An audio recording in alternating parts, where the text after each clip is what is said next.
Nice. All right, well, we can get started. Hello, everyone. My name is Bashan Horsley. I am a part of the event staff with Politics and Prose. I'd like to welcome everyone to another PNP Live, today featuring Maria Hinojosa. Before we continue on, I wanted to first go over a couple quick housekeeping items. The first is that for anyone viewing, if you would like to ask the author a question, we would ask that you would put it into the Q&A box, not the chat section, just so we can help to keep things organized and help facilitate the Q&A process. Additionally, at any time during this event, you will be able to go into the chat section and find a link, which will take you right to Politics and Prose website, where you can purchase a copy of Once I Was You directly from Politics and Prose, which of course we strongly encourage. That said, once again, I would like to welcome Maria to PNP Live. Maria has a nearly 30-year career as a journalist, which includes reporting for PBS, CBS, WGBH, WNBC, CNN, NPR, and anchoring and executive producing the Peabody Award-winning show Latino USA, distributed by NPR.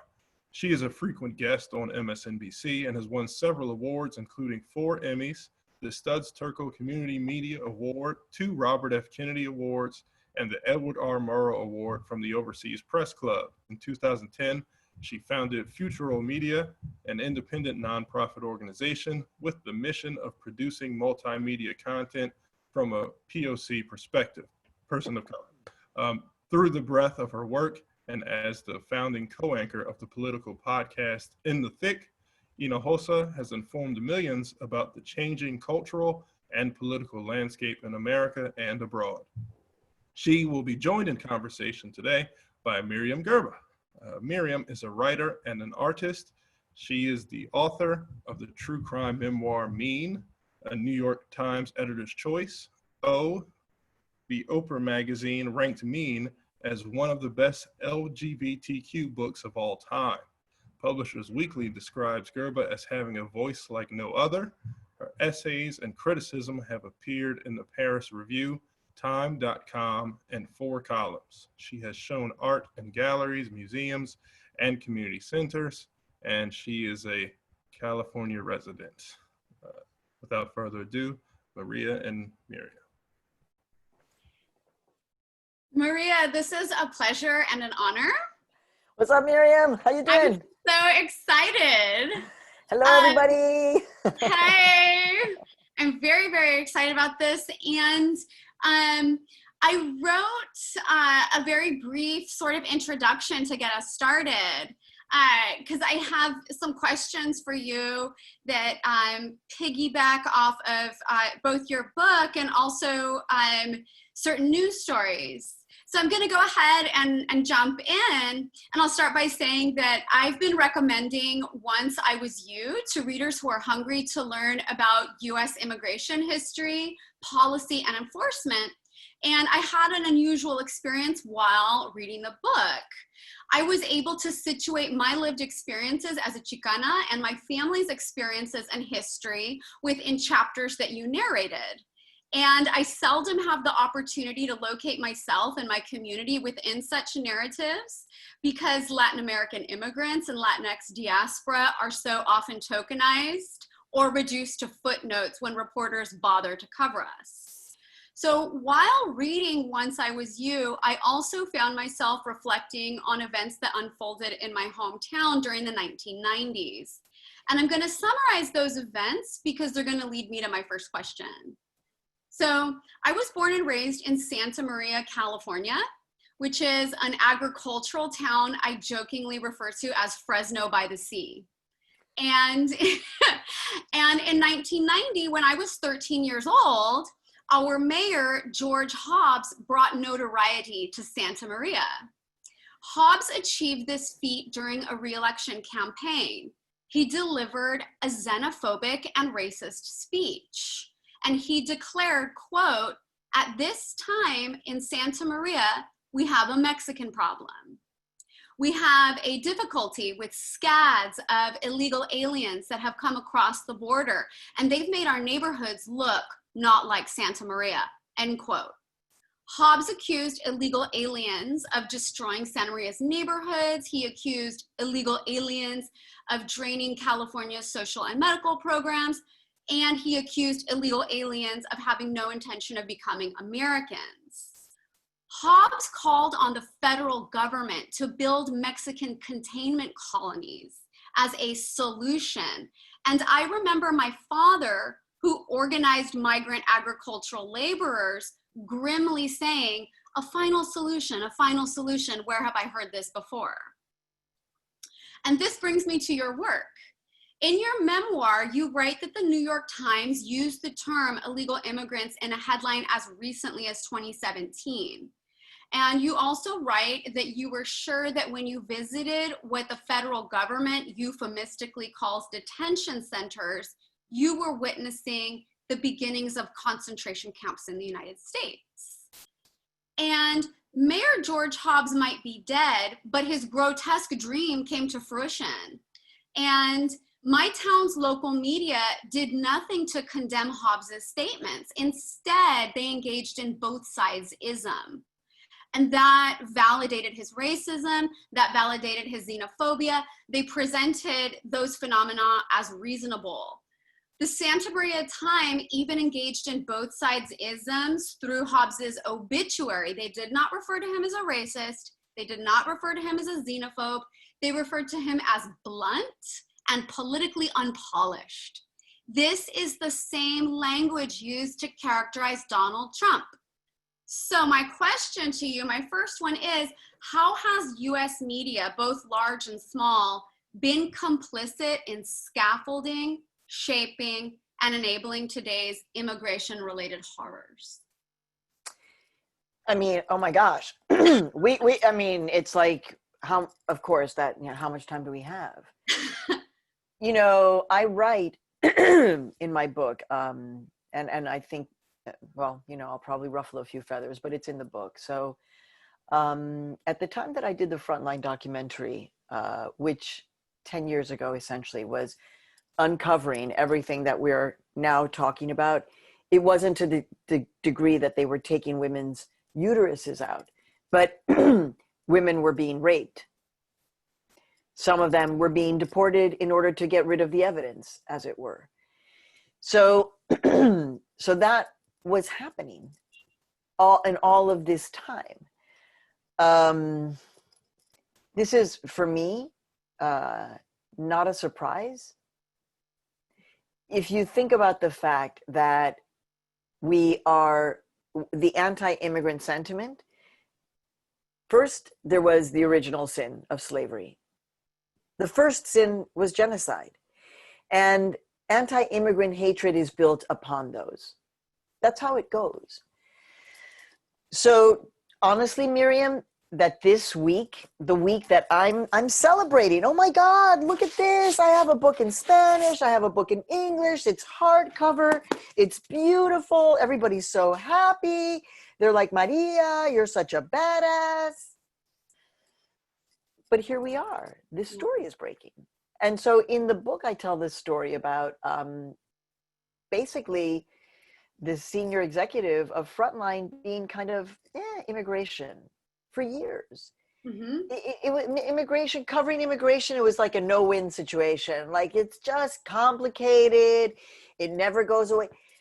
If you're a journalist, that's exactly why you should be covering that story. Because it's complicated, because it never goes away, because it just gets worse, because it's difficult to understand, because the politicians can't figure.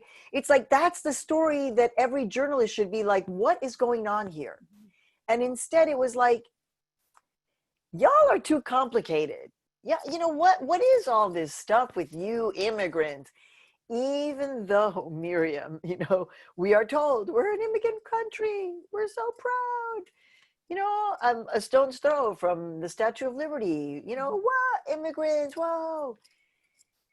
So it is very hard because the mainstream media, again, this is what it looks like when you don't have diversity, because then you don't have people saying, let's cover this, let's talk about this. I mean, I was the first person that I know of on radio, certainly, and I don't know if other nationally, that went into the detention facilities in 1986. Mm-hmm. Back then, as you know, they were called El Corralón, which means the corral. And the reason why was because back then they were corralled like cattle. Mm-hmm. They were put outside with a fence and in the sun on the border of Texas. That was it.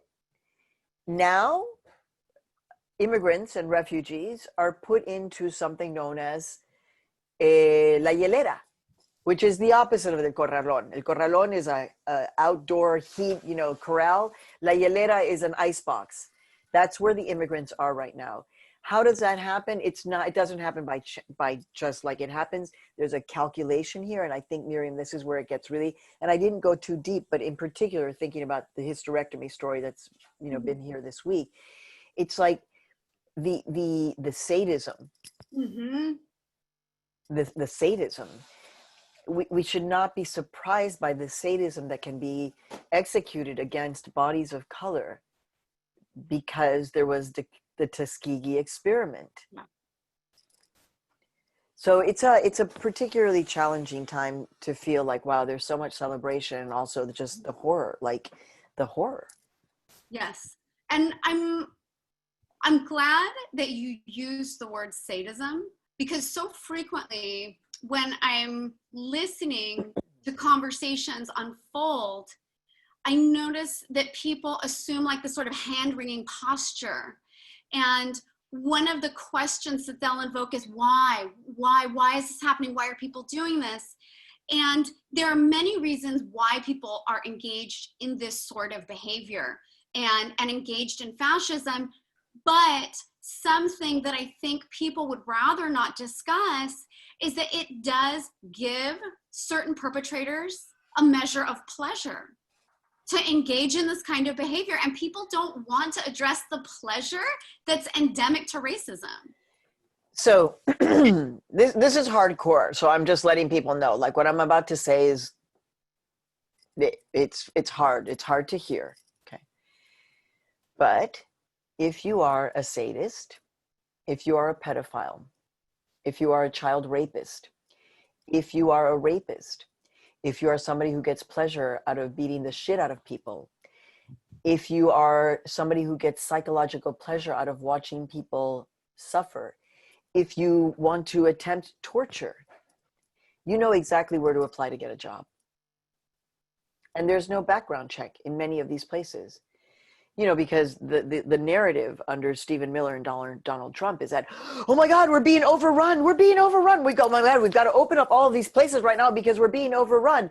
And so then they say, so then now in order to give somebody a job, we got to hire so many people. It's okay. Don't do any background check. The fact that we're talking, I'm glad that this is being recorded, that it will be there for posterity, because 20 years from now people will come back and they'll say, what the hell was going on? Mm-hmm. And I know that I don't want to be on that side of like, well, I don't know. I mean, I remember as a little girl, and you know this because of the book, that I talk about this obsession with World War II. Like, how is it possible that 6 million people were killed, but y'all were going to brunch?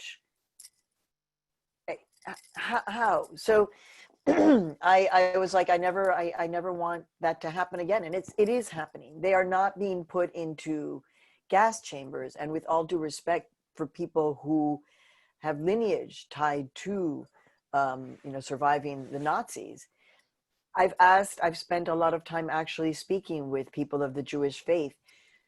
What do you think? And there's a big wide range. There are some people who say, this was so particular that we'd rather understand the particularity of that horror. Don't confuse it. But then there are others who say, we have to call this out now because this is how it started. And as you know, that was how it started. Elie Wiesel, who survived the Holocaust. And I'm like, Mr. Wiesel, they want me to say illegal immigrants. And he said, no. There is no such thing as an illegal human being. That's exactly what the Nazis did. That's how it started. Absolutely. And there's a moment in your memoir where you mention white liberals offhandedly spouting racist and xenophobic statements. And I was reminded of situations that I've been in where I've been subjected to those statements and have challenged the white liberal, and they've looked at me as if I'm the crazy one in that situation. For example, last year I decided to have lunch with several fellow teachers. And one of them began telling a story about how his father is disabled, he's in a wheelchair, and so he hires housekeepers to come do domestic work at his father's home, but the housekeepers kept quitting. And so he explained that the housekeepers quit because his father would sexually harass them. And then he says to all of us at the table, I was the only woman at the table, everybody else was male, and most of the men sitting at the table were white. So he says to everybody at the table, he says, I figured out a solution for the problem. So we're waiting there, what's the solution? And the teacher says, I hire housekeepers who don't speak English. And I looked at him like he was a foul pig, because he had just said, he said he'd said something egregious. And I looked at the only other Latino at the table, like, are you gonna say something? The other Latino could not make eye contact with me. He was so embarrassed. I looked at the teacher sitting to the left of me, like, are you gonna say something? That teacher looked at me and he said, what? It's not like his dad is raping the women. And he continued to eat his lunch. These men identify themselves as well-intentioned white liberals. His father's doing nothing wrong because he's not raping them. You know, it was very interesting because I had finished the book, Miriam. You know, when you finally finish the book and you're like, okay, I basically finished the book at the end of July of last year. And then El Paso happened. Yeah. The massacre happened. And so it was clear that I had to go back, and because I also went to El Paso. So I had to, now I was, you know, re-traumatized, like, oh my God, here I am celebrating, I finished the book. And now there's a massacre of Mexicans and Mexican Americans intentionally because they were shopping. That's, you know, they were shopping. And so when I had to write the last chapter, kind of like the epilogue, I was having a very hard time. And I did, you know, when you're a writer and you just have to get it out. So it's just like, okay, yeah, vomito, you know, just like, bleh. And I ended up telling the story of my daughter and her experience in a very elite private high school in New York. And I think actually for the Washington audience, this, you know, might make sense because, you know, my daughter, for whatever reason, chose to go to a super elite school. Super competitive, you know, es así, I guess, you know, she gets it from me. I also went to a elite private high school, the University of Chicago High School on the south side of Chicago. And I end up telling the story of what happened to her in her first year. First year is really hard. Mm-hmm. When you're talking about like adapting to not only high school cliques, but then the race thing, the fact that you are in fact one of very, very few, I don't use the term minority, but you know, when you feel that way. And then there's the whole class dynamic because there is a lot of wealth in New York, like a lot of wealth. And so she had a very hard time. She cried a lot. She battled anxiety. We were going through it. And the principal, you know, asked for a meeting at the end of the year, just kind of like, and I could tell, I was like, they're going to say, is she in or out? Like, what up? And that's exactly what happened. They were like, oh my God, we love her. Oh my gosh, she's so fabulous. We love her. She's so wonderful. We love having her here. But, you know, you can't have too much crying going on. Okay. So like we all in school. So is she in or out? You know? And so Jurema, my daughter, was like, I'm in, I'm right there. I got this. Like, you know, I got this. And that was her choice. And I asked her to leave. And then I said to these the heads of this school, I said, you know, her little group of girlfriends. Oh yes, they're so sweet. This little group of girlfriends that let her into their clique. It's so nice. I said, yes, those girls tell my daughter Mexican jokes, and they have all year. They make fun of her because she's bilingual. They laugh at her because she's Mexican. And their jaws dropped. They didn't even know how to respond. It was just one of those, and I was like, that's just the truth. The proper response would have said, boy, we need to have a teaching moment right here. We need to open this up. We need to have a conversation here. Wait a second. We're like, educating the super, we need to talk about what? It was more just like, oh my God, we're so ashamed of ourselves. Yeah. So I think that I ended up writing that in the last, in the epilogue, and I was a little surprised why. But I do feel like white liberal America needs to look at themselves as we are all looking at ourselves in a moment of, understanding the impact of the movement for Black lives. Y'all need to look at yourselves, because you're right. So many of them have nannies or maids who are Latinas. And so they're like, oh, Maria, you're so cute. We love your earrings. We love you this.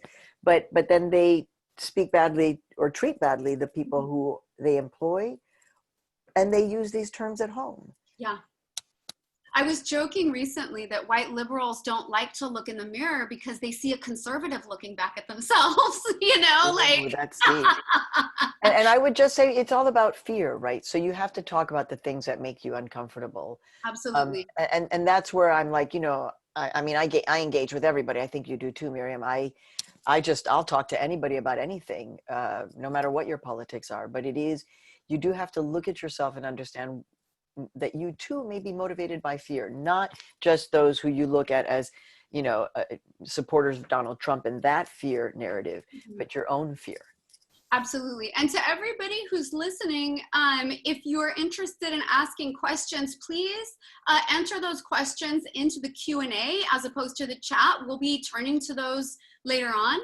And Maria, I'm glad that you mentioned Elie Wiesel, because I have been thinking quite a bit about Hannah Arendt's writing and how it informs this particular moment. And so one of my questions circles back to her work. So she provoked outrage for an assertion that she made about the scope of the Holocaust. And she made this assertion in her book, Eichmann in Jerusalem. And she wrote as follows, quote, "To a Jew, this role of the Jewish leaders in the destruction of their own people is undoubtedly the darkest chapter of the whole dark history." And I was reminded of Arendt's assessment while reading the sections of your memoir that detail the high levels of Latino participation in fascist agencies like the Border Patrol. And some argue that this participation immunizes these agencies against accusations of white supremacy. I've had conversations with several immigration reporters about this specifically. And I find that line of thinking stupid. Instead, I think that Latinos who carry out this sort of work do so in an attempt to become honorary white. So they carry out the dirty work of white supremacy in exchange for a status that I would call honorary whiteness. How do you account for that sort of enthusiastic involvement? It's very interesting that you would bring this up, Miriam, because I have been saying publicly mostly on In the Thick. It's harder on Latino USA because that's a show that is super, super produced. But on In the Thick, which is our politics podcast, I've been saying for several years now, we need whistleblowers. We need Latinos and Latinas to become whistleblowers. My whistleblower for the Frontline documentary that whistleblowed about this detention facility called Willacy in Raymondville on the border near Harlingen was a Black nurse. She couldn't take it anymore. When they came and she was seeing one of the people in detention, and this person was carrying something in their hand and opened their hand and said, "This is what we were served for breakfast this morning." Opened their hand, and it was oatmeal with live maggots, because they buy spoiled food because that's how you save money. And that was, that along with the fact that one day 8 women came in to say that they had been sexually assaulted. So the role of whistleblowers. The opening scene in my book is this encounter that happens in an airport in McAllen where I'm seeing children being trafficked by this government. And I don't use those terms lightly, but that is what's happening in terms of the definition of being trafficked. And it was a Latino man and Latina woman who were doing this, employed by a private company. At that point, I'm sure it was Southwest Key, and that was run by a Latino man who was paid $1.5 million a year to do that work in a nonprofit.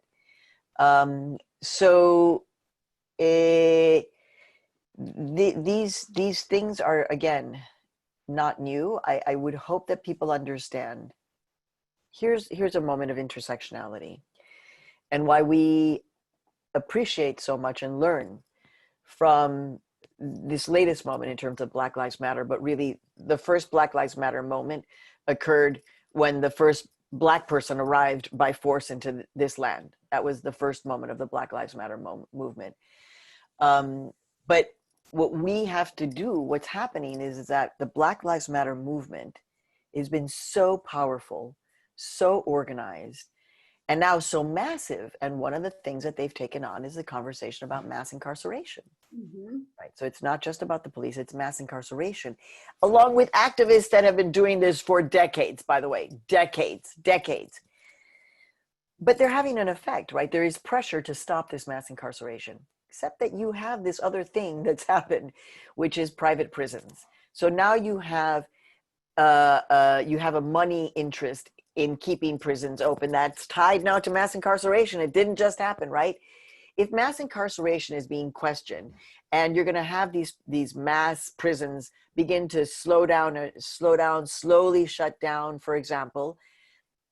Oh, wait, there's a ka-ching moment right there. Wait, there are 10 million undocumented, 11, 12 million undocumented people living in the United States.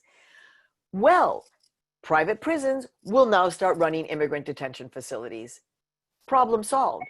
Your ka-ching is going to be met by Black, brown, Asian bodies being held because they were not born in this country, period.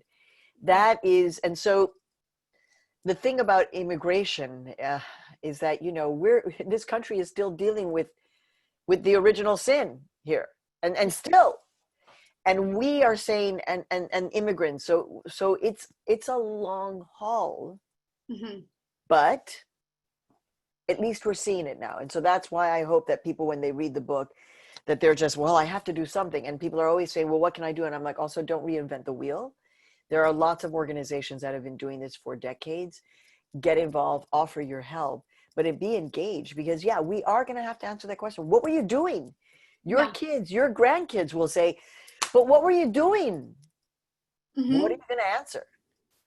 And when I press people about that, when I press people about the future, I'm given the silliest, most ridiculous, most absurd answers. Do you know what I mean? Like, because I have pressed people about that. Like, okay, well, these horrific events are happening in the present moment. What are you doing? And then people will tell me that they're too busy in order to organize, or that because a pandemic is happening, they can't organize. But if people are stuck at home as a result of a pandemic, they have nothing but time to organize. Do you know what I mean? Yeah. Like, and such a ridiculous response. And people can get really creative. One of the things that I kind of come to terms with is this hateful moment in history, right? Which actually is based in El Paso, which is that they were spraying Mexicans, because I'm going to use a slur. We were labeled dirty Mexicans. So people were spraying. Every time you would cross to come and work, you'd get sprayed with the equivalent of like DDT. And we can talk about what that led to in a minute if you want. But at one point, and they would put people on buses and then move them to go get sprayed. One moment, the women said, "Se acabó. Esto de los spraying, se acabó." And they laid their bodies down and they were like, "Run over us. Run over us." So you know, it can't be that social media and the digital era leaves us with like, well, what am I supposed to do? When 100 years ago, people were figuring out, well, Jesus, I'm just going to put my body out. You know, and I'm not saying, I'm not encouraging anybody, like everybody has to find their way, right? And yes, I write about the fact that I was an activist in college, and then I made a break and I was like, I'm no longer an activist, I'm a journalist.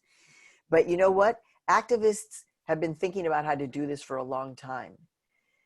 I just can't, this whole notion of like, what am I going to do? It's really strange to me because it's like, we're so connected. And I actually say this to my kids, you know, on a different subject, the subject of dating. I'm like, well, back then, you know, we didn't have the WhatsApp, the text, the Instagram, the Twitter, the this, the DM, the that. You know, it was like, hey, I don't know when I'm going to see you again. Yeah. So, you know, so, hey, so what's your number? So are we going to, it was much more, now it's like, oh, well, I don't know if I should DM them. Do I put a like on it? And I'm just like, por Dios. Because people don't talk to one another. People don't engage corporeally, and people are afraid to speak to one another. So I recently read Jean Guerrero's book, Hate Monger. Yeah, I did too. It's a really meticulously researched biography of Trump's advisor, Stephen Miller. And I would recommend for those who are listening to this talk who haven't read either of these works yet, to read them side by side, because I think that they would do an interesting job of complementing one another. Because your book covers the GOP's attempt to court and woo the Hispanic vote at various times. And you quote Ronald Reagan, who famously said, Hispanics are already Republicans, they just don't know it yet. But Stephen Miller and Jeff Sessions pushed the GOP in a very different direction, and they weaponized anti-Mexican sentiment. And when I say anti-Mexican sentiment, I think that in most, in the imagination of most Americans, and I mean white Americans, when the word Mexican is used, it's intended to invoke anybody who lives south of the US border. Although there is at times specificity, I think Mexican becomes a meme. In any event, so the racism and xenophobia manifested by today's GOP has largely been influenced by California. You have Stephen Miller, you have Pete Wilson, you have Ronald Reagan. So you mentioned these various political figures. So I'm curious what you think about the influence of California's GOP on national politics, and why it is that California's GOP and its influence is either overlooked or downplayed. Because California is often treated as this hyper-liberal bastion when it's not. Much of the terror and the horror that we're dealing with originated here in California. You're so right. You know, I was actually teaching a class yesterday, and I talked about Prop 187, and you know, and I had my class, and I said, so how many of you know Prop 187? I have several students from California, even though I teach in New York, and they were like, what's that? And I was like, oh my God. All right. So thank you for asking that question. That's really making me think. I hadn't really considered it in that way, because I do think about the fact that, you know, Prop 187, Pete Wilson was this radical anti-immigrant. You know, how that produced Stephen Miller out of Santa Monica is just so strange.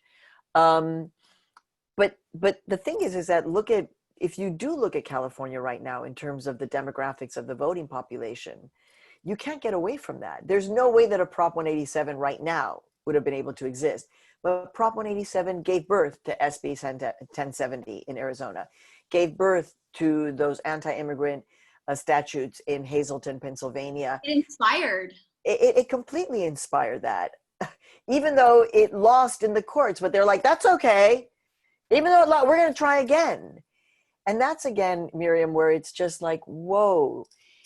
It's like, there was a recent amazing documentary called In the Dark about a man named Curtis Flowers who was tried 6 times in Mississippi, was it?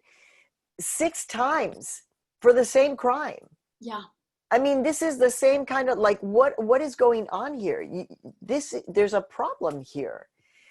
So I had never really thought about it in those negative terms. I think that, I think about New York, the fact that in the early 1990s, and I write about this, New York was also being torn apart because of racism.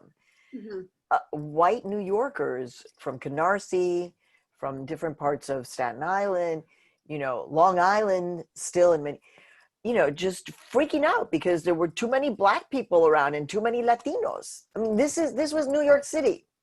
There were riots, uprising, uprising in Crown Heights, because people were saying, we're Black in Crown Heights, but the Hasidic Jews have their own private ambulance service. We don't have anything in there. What's going on here? So this is the kind of racial strife that we were living in the early 1990s. So what do I have to say? I'm not an expert on California. I don't know, Miriam. I mean, you tell me what's going to happen with California, because one thing that we do have to say is, Latinos did vote for Prop 187. Absolutely. So in that sense, what up?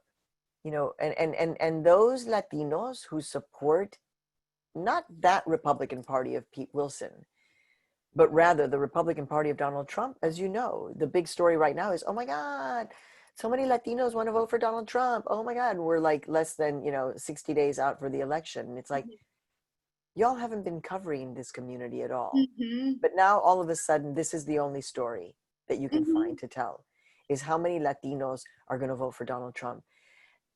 I'm just like, I don't want to think about it because it's just too horrible. But I'm just like, wow, y'all, this is the story you're putting out now? That's the story that they're pursuing. And then one dimension of the story that goes unprobed is the gender dimension. Because if you look at who's voting and you compare according to gender, it's Latino men who are much more attracted to Trump. And we know why. Because so much of Latino culture is hyper-patriarchal. And what is US fascism but not a trifecta of white supremacy, religion, and patriarchy? Oh my God, when you said that, right, I was like, oh my God, I like sunk down in my chair because I was like, I heard the voice of my patriarchal tío. Mm-hmm. I heard my cousin, es que no, te sientas ahí, that te sientas ahí, no hablas, Yeah. And yo sé lo que yo soy, y se cayó, esta conversación se acabó, that was one thing my father would say, se acabó, and we were all just like, I absolutely heard those refrains in your memoir. There are these patriarchal threads running through it. And there are US patriarchal threads, but there are also Latin American patriarchal threads. And I kept thinking about my grandfather, my abuelito, as I was reading your memoir. Like, I had an incident with my abuelito, I remember when I was about 12 or 13 years old. And I'm sitting at his kitchen table, and he says to me at age 12 or 13, ¿Y tú cuándo te vas a casar? I'm 13! And so I say to him, nunca. And he looked at me in horror. No, ¿cómo que nunca? And I go, abuelito, soy feminista. And he looked at me like the ground was going to open me and eat me. And then he started laughing hysterically. And he petted me on the head like I was a little animal. And he goes, ay, mija, no piensas tanto. And he walked away. No. I'm glad that we can laugh. I'm glad that we can laugh. But look, Miriam, the sad part, I'm going to bring up another story from being a professor. I had, something was open house or whatever, and the parents were kind of asking, for their first generation student, how can we be, it was a Latina parent asking, how can I be the best? And I was like, oh my God, thank you for caring about your first gen student so much that you want to be the best parent, because, and I don't want people to be like, oh my God, Latinos are horrible parents, because as you know, Latinos also have the highest rate of going straight from high school into college right now. So we're doing a lot right. But this issue of kind of the patriarchal element where a parent to a student, would say, pero ¿por qué vas a la universidad? Why do you want to go to the university? Like, come on. Like, why you in the, we know you're not in the library studying. Ese es un cuento. So I think we have to be a little bit more clear about the fact that you're right. In Latino and Latina households, it is very patriarchal. You're making me remember, oh my God, I hadn't thought about this scene in Iowa when I'm interviewing a Latino man who was going to vote for Trump. It was his first time ever voting. He had done it the right way. O sea, applied for his citizenship in 1986 because of Ronald Reagan, and then slowly, would go back. It was like took 25 years. Finally, they were all together in Iowa. Had the white picket fence, even though it was a rented house. And he was telling me how he wanted to vote for Donald Trump because, es que vienen, mira todos los que vienen. I was like, bro, you were one of them. But his daughter and his wife were watching me challenge him. Uh-huh. And they were like, oh my God, mira lo que está pasando. Esta mujer is challenging papi. And it made me realize that we cannot forget that while Mexico City is the most advanced city, the city of my birth, the first city in Latin America to legalize gay marriage, where, I'm sure soon marijuana, if it isn't already legal, is super progressive, but there are other parts of Mexico that que sí todavía, that deep patriarchy exists. And it is so damaging for our women. And so, yeah, that is the relationship. They feel like they understand Donald Trump with, it's here and that's it. Mm-hmm. Mm-hmm. And those agencies that provide what I was referring to as that sort of pathway to honorary whiteness are also hyper-patriarchal agencies. They're agencies that promote violence and that require violence. So you have folks that are these agents of violence and these vessels of violence, and that dovetails perfectly with machismo. I'm going to tell you that the notion of people working in these agencies of violence, one of my students told me that her father works at the LA Sheriff's Department, and that he is, maybe was born in Colombia, but is an American citizen and is feeling very Trumpy because of the people and she was so worried about how it's becoming a part of him, so much so that he said to his daughter, oh, I know why I'm dumb now. And the daughter was like, Papi, you're not dumb. Why do you say that? I'm an immigrant.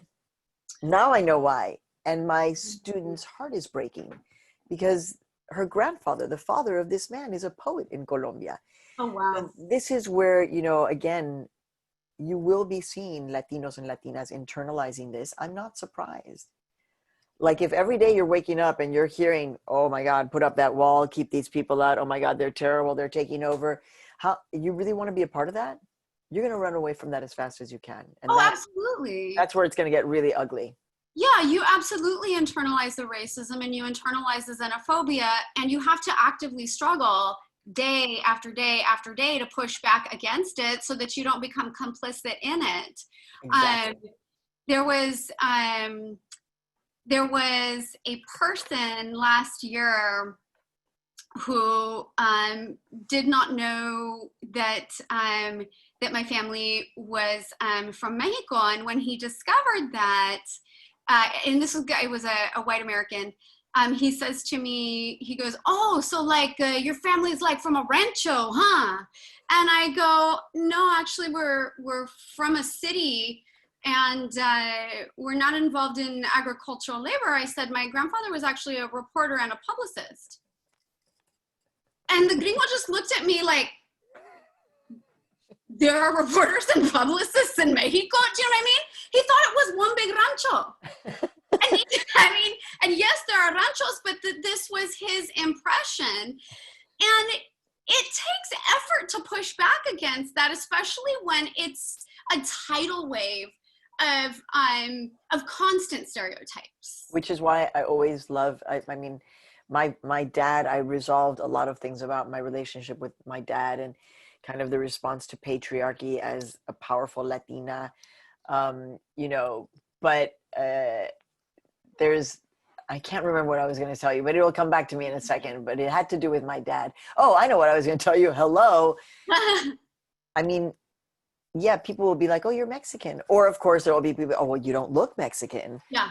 But then I say, no, my father was recruited by the University of Chicago.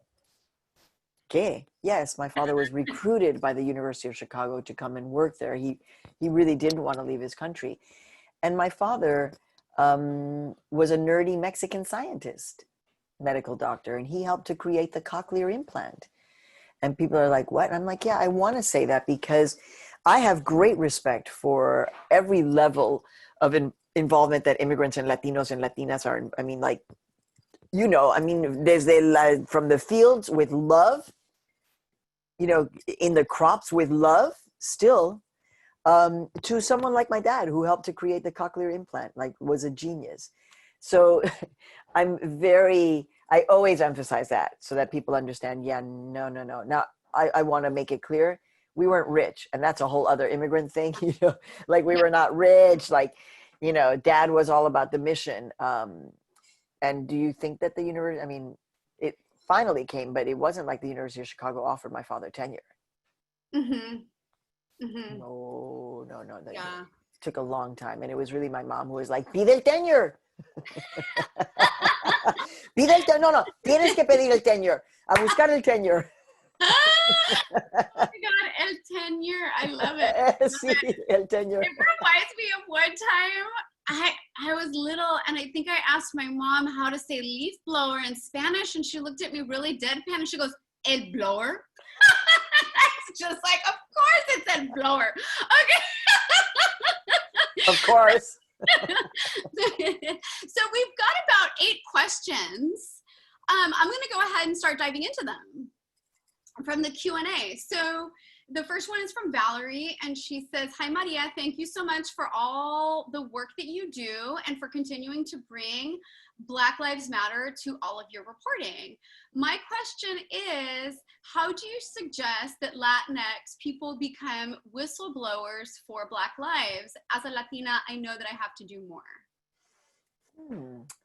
So that's interesting. I mean, I live in Harlem. I live in a Black community. My nonprofit media company, Futuro Media, is based on 125th Street. I grew up on the south side of Chicago in a predominantly Black community. In terms of whistleblowers, I mean, so you just have to have your eyes open, right? When abuse is happening, that's something that we are all learning to do. And we have to feel empowered to be able to document and shout out, and rather call out when that violence is happening. But there's something that's kind of weird, and maybe I hope you can take this in the best of ways. Like, one of the things that I try to do is to shout out Black Lives Matter in a way that is just showing Black lives. So in my community, I see Black men with their little girls walking to school. Well, I mean, I did, you know, walking to the park. I see Black people going to work in, you know, rocking 3-piece outfits, suits, you know. I see my if you follow me on Instagram, you know, I'm wicked working out crazy person. You know, my coach is a Black man from Senegal. My boxing teacher is a Black man from Harlem. So I like to not whistleblow, but rather elevate in the most, like, this is a Black life. Do you understand? These are our neighbors. And so I see celebrating Black lives. And I love being able to shout out my community of Harlem and to say, we love each other, we're safe, we take care of each other. I haven't left my community of Harlem in terms of going other places in New York City since March. I'm in Harlem. That's my community, and I'm safe and loved there. And so there's whistleblowing, which is looking out for justice and protecting people and calling it out and understanding how to be a whistleblower, because the government will, well, the government says it's going to support you, but yes, okay. But then there's also showing love and respect in however you can for Black lives. Thank you for your question. There is a question from an anonymous attendee. Are there any suggestions or reflections on taking a break, self-care, and healing because of the long haul while balancing the immediacy and urgency of this reckoning? Yeah, this is my daily struggle, right? I talk a lot about self-care. I'm a massive meditator, quite disciplined now. I'm about to hit 400 days of a daily meditation. I'll be posting that. Only because I was like you, I was like, meditate? Sure. Yeah, keep on telling me, meditate yoga. I was like, stop, I can't stand it. So I learned how to meditate, which is basically just being in that space for 10 minutes. It's not about emptying the mind. It's about coming back to just kind of being in that place. So I meditate when I can, like today or yesterday. I was able to squeeze in a bath. Baths to me are very healing with salts. So that's a form of self-care. You know, I wake up super early so that I'm not disturbed. And I'll be like in a meditative state for like an hour, listening to mantras or chanting, you know, watering my plants. I do a lot of this.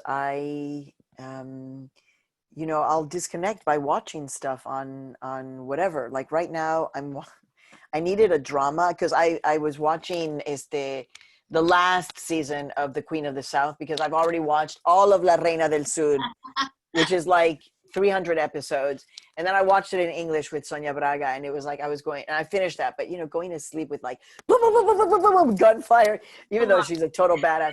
So I'm watching, I think it's called Greenleaf, and it's a drama, a Black drama that is all about, you know, sexual abuse. I thought I was going to be looking for something but I'll disconnect. Yesterday, I needed to just chill out. I watched like 20 minutes of that in the middle of the day because I was like talking. So I try to give myself a space to breathe, but also I have to be honest with you. Like, it's pretty tough. I'm getting messages, WhatsApp messages from refugees who are at some level trying to get to this country or have made it or, you know, are in some form of dilemma.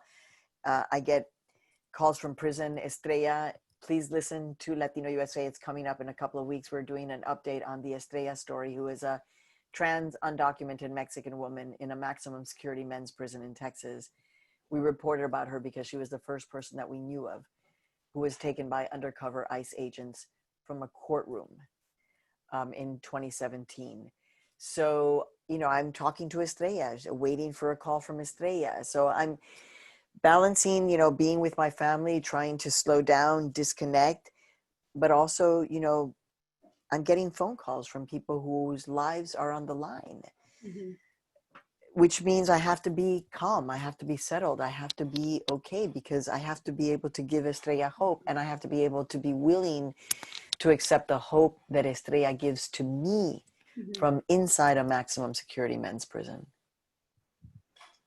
The next question comes from Jim Carr, and he asks, why do some Latinos support Trump, which we kind of loosely covered. And he also asks, how do you feel about the term Latinx? So we talked about why Latinos support Trump. So, you know, take a little bit more time, but it's not surprising. Self-hatred is a horrible thing to internalize. So what was the second question was? How do you feel about the term Latinx? Oh, right, Latinx. So look, I do a show called Latino USA. So in some ways we're like so old school, like so OG. It's like, so we're so retro that it's kind of cool, but we haven't changed the show, right? We have not changed it to Latinx USA. And here's what I do. It doesn't roll off my tongue, but I also feel that there is a generation that appreciates the X because it allows for gender fluidity in a very gendered language. On the other hand, I have trans friends, and my female trans Latina friends really appreciate being called Latina, or trans Latino friends who I have who appreciate being referred to as Latino because they want to be identified by the gender that they feel. So I always want to be respectful of that. Like when somebody said that to me, I was like, I get that. So I use it interchangeably, but yeah, it's not the term that falls off my tongue, but I completely understand it. From Heather, we have, according to Pew, in 2017, about 4.95 million of the 10.5 million undocumented population were from Mexico. 1.9 million were from Central America, and 1.45 million from Asia. I noticed there is not much mentioned about European unauthorized immigration. What is your take on the inadequacy and imbalance in reporting of immigration? Oh my God, please. Again, it's just, can we just continue to dive deep into this issue that has been the central conversation for like so long? So say the number again. It was, yeah. So here's what's going on.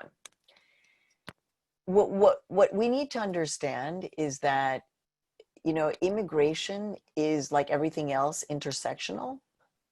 By the way, there are Black Mexicans, right? So we don't know about those numbers there. I have heard a statistic. I have to go back and figure out, because this was older. But at one point, there was a data point that said that the largest group of undocumented people in the United States were actually Canadians. Not a surprise. Yeah.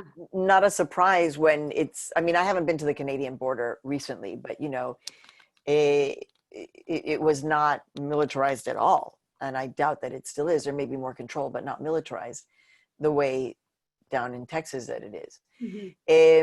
So yeah, Irish, woof, Queens,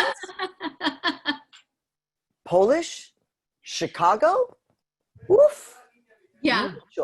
mucho. Russian, Brighton Beach, Coney Island, New York, you know, please, Yeah. existe.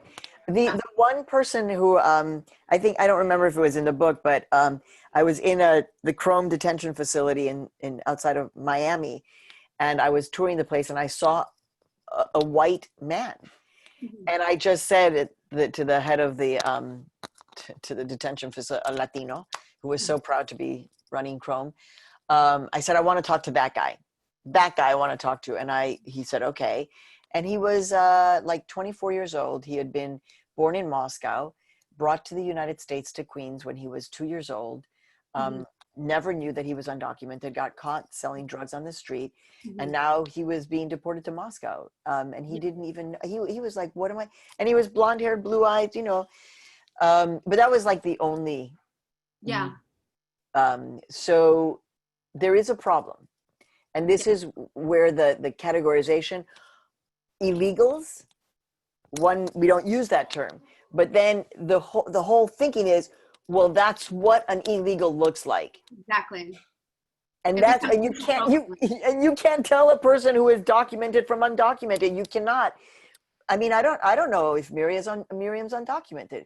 It's the same way as I don't know if Miriam is trans unless she says, I don't know, right? We're not gonna.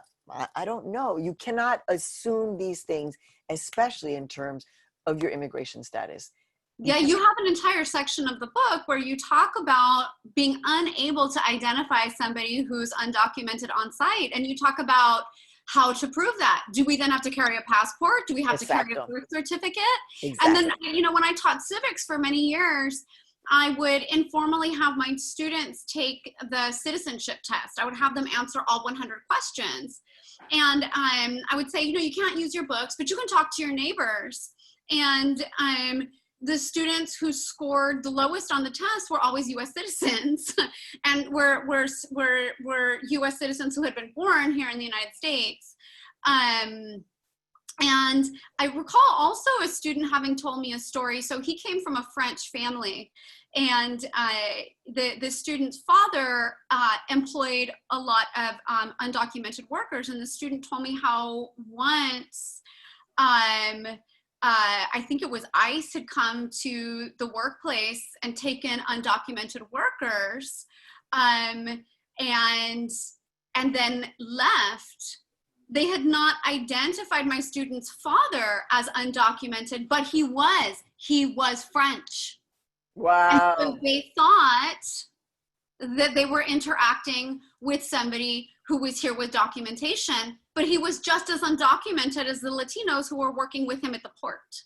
So that's why, you know, this notion that on the northern border, Like if people understand anywhere 100 miles from the border is basically area where immigration agents anywhere. So all across the United States, those 100 miles in is immigration territory. They can ask you for your papers at any point.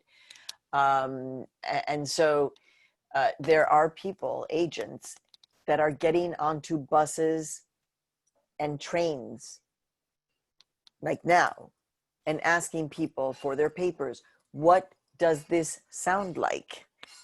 We've seen this before. It's happening right now. Do we have time for more questions? Or should we, yeah, one more? Okay. The last question I'll ask is from Michelle. Do you think that Latinos will form a sort of collective identity or solidarity at any point, or are we too inherently divided? I mean, we're living it right now. We're seeing it. So that question is being answered as we speak.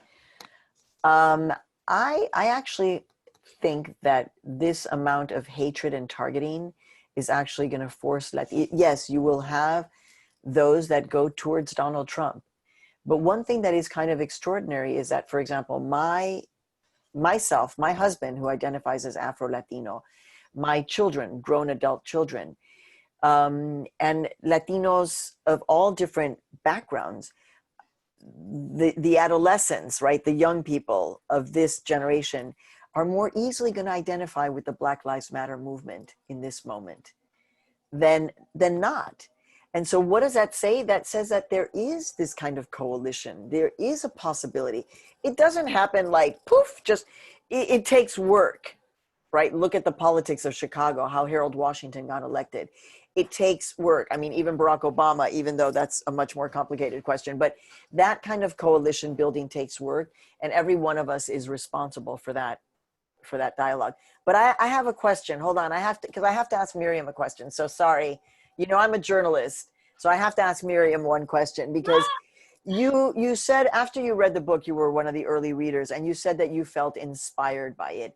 And I was wondering, what is it that, because I feel, Miriam, that you are such a creative person and so out there and frontal. And I was like, but how am I going to inspire somebody like Miriam, who I think inspires a lot of people? So can you tell me? Yes. So I think of your book as a sort of Trojan horse, and this is why. It is an entertaining memoir, right, about you pursuing a career in journalism as a sort of prototypical chingona of sorts, right? But but couched within that is the United States immigration history. So you're also getting these very valuable history lessons. And I really like that manner of teaching. And it's a manner of teaching that I try to always incorporate in the classroom. So how is it that I can make my lessons culturally relevant? How can I foster human connection with students, but at the same time impart history lessons that are often invisibilized? And so that was what I found really inspiring, that people are going to pick this book up and they're going to approach it as a memoir, but they're simultaneously going to be schooled in history and policy. Yeah, so, you know what I call it? I'm like, you don't know it yet, but you're going to get some spinach in this book. And you might be like, spinach, ooh. And I'm like, no, but it's like the sauteed spinach from an Italian restaurant with like olive oil and vinegar and just a little bit of lemon, like delicious spinach. That's the kind of spinach that you're going to get in this book. So now we can all flex. Yeah.